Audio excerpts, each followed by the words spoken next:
करा में मिली वो ठेला। चलो देखो ध्यान से देखो, अब शुरू से लाइन कट गया।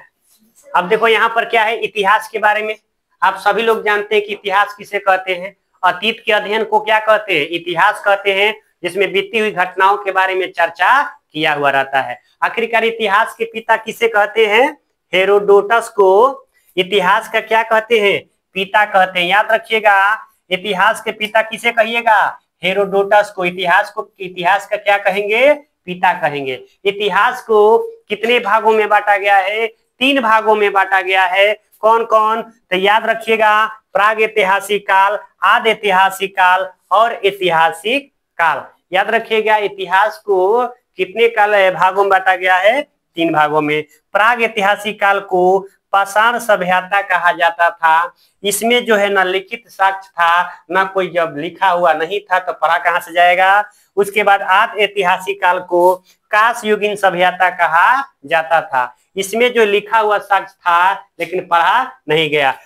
आदि ऐतिहासिक काल में क्या था, लिखा भी हुआ था, लिखा भी मिला और पढ़ा भी गया। आगे देखिएगा, हम लोग पढ़ने वाले हैं सिंधु घाटी सभ्यता पार्ट 1। ठीक है, यहां से स्टार्ट होता है सिंधु घाटी सभ्यता पार्ट 1 के बारे में। यहां से हम लोग पढ़ेंगे।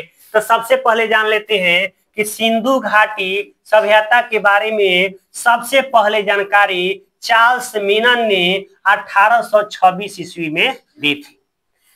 चार्ल्स मेनन ने सिंधु घाटी सभ्यता के बारे में जानकारी दे दिया। तो पहला सर्वेक्षण करने के लिए कौन आता है, जॉर्ज कनिंघम 1853 में। सर्वेक्षण करने वाले कौन थे, जॉर्ज कनिंघम। लेकिन उत्खनन की बात कर दे, जॉन मार्शल जो थे 1921 में क्या करते हैं, राय बहादुर दया राम साहनी। याद रखिएगा क्या नाम था, राय बहादुर दयाराम साहनी के दिशा निर्देश पे क्या करते हैं, उत्खनन का काम कर देते हैं। आगे बढ़ते हैं, देखिएगा हड़प्पा सभ्यता का विस्तार। हड़प्पा सभ्यता कहां से कहां तक फैला हुआ है। अब देखिए उत्तर में देखा जाए, उत्तर में हड़प्पा सभ्यता जम्मू मंडा चिनाव नदी, मंडा चिनाव नदी यानी ये कहाँ है, जम्मू कश्मीर में। बात करते हैं दक्षिण में कहां से फैला है, दाइमाबाद महाराष्ट्र में है, परवरा नदी, इसका ये विस्तार है। बात करें पूर्व की, बात करें आलमगीरपुर यूपी, कौन सी नदी, हिंडन नदी। पश्चिम की बात करें, पश्चिम में सुतकागेडुर दास्क नदी। ये सुतकागेडुर कहाँ है, पॉक यानी पाकिस्तान में है। कहाँ है, पाकिस्तान में है। याद रखिएगा, हड़प्पा सभ्यता के बारे में आइए जानकारी प्राप्त करते हैं। ठीक है, हड़प्पा सभ्यता के बारे में क्या है, आप जानते हैं कि खोज किसने किया था, दयाराम साहनी 1921 ईस्वी में। याद रखिएगा, हड़प्पा सभ्यता किस नदी के तट पे है, रावी नदी के तट पे है। कौन जिला, माउंटगोमरी जिला कहाँ पड़ता है, पाकिस्तान में पड़ता है। याद रखिएगा, माउंटगोमरी जिला कहाँ पड़ता है, पाकिस्तान में पड़ता है। अब हम लोग जानने वाले हैं सिंधु घाटी सभ्यता यानी हड़प्पा सभ्यता, उसी का अन्य नाम है सिंधु घाटी सभ्यता का ही अन्य नाम क्या है, हड़प्पा सभ्यता है। यहाँ से क्या क्या मिला था, याद रखिएगा, श्रमिक आवास मिला था, धान कूटने वाला लकड़ी की ओखली, ईंट का बना हुआ चबूतरा, मात्र देवी की मूर्ति, कासा की गाड़ी और शंख का बैल, मछुआरे का चित्र और गधा के हड्डी, कुम्हार का चौक, स्वास्तिक चिन्ह, RH-37 कब्रिस्तान जो है, ये सब कहां से मिला था, हड़प्पा सभ्यता से मिला हुआ है। ठीक है, जो भी है ये सब कहां से मिला है, हड़प्पा सभ्यता से। एक बार फिर से देख लो, श्रमिक आवास, धान कूटने वाला लकड़ी की ओखली, जो धान कूटने वाला होता है ना वाला, ईंट का बना हुआ चबूतरा, मात्र देवी की मूर्ति, कासा की गाड़ी, शंख का बैल, मछुआरे का चित्र, गधा की हड्डी, कुम्हार का चौक, स्वास्तिक चिन्ह, RH-37 कब्रिस्तान कहां से मिला है, हड़प्पा से मिला है। बात करते हैं मोहनजोदारो, नाम है मोहनजोदारो। देख रहे कितना बड़ा नाम है। मोहनजोदारो का मतलब मृतकों का टीला। आखिरकार ये मोहनजोदारो कहाँ है?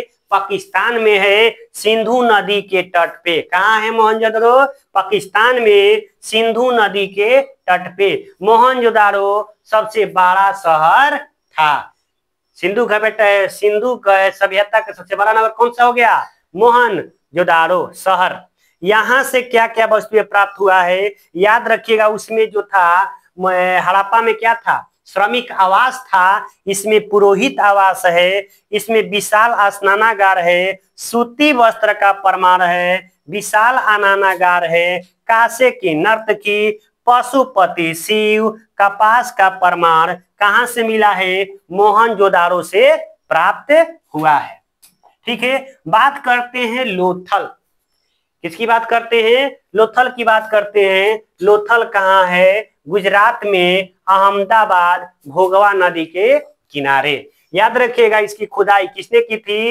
रंगनाथ राव ने लोथल की खुदाई की थी। यहां से क्या मिला है? बंदरगाह, सबसे बड़ा गोदीवाड़ा, युगल समाधान, स्वास्ति का प्रमाण, सूर्य पूजा का प्रमाण, दरवाजे सड़क की ओर खुलती, चावल का प्रमाण। याद रखिएगा चावल कहां से मिला है?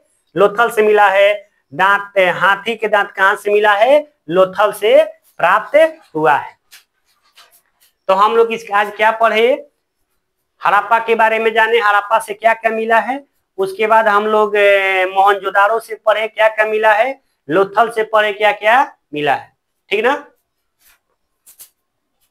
लिख लो इतना तब।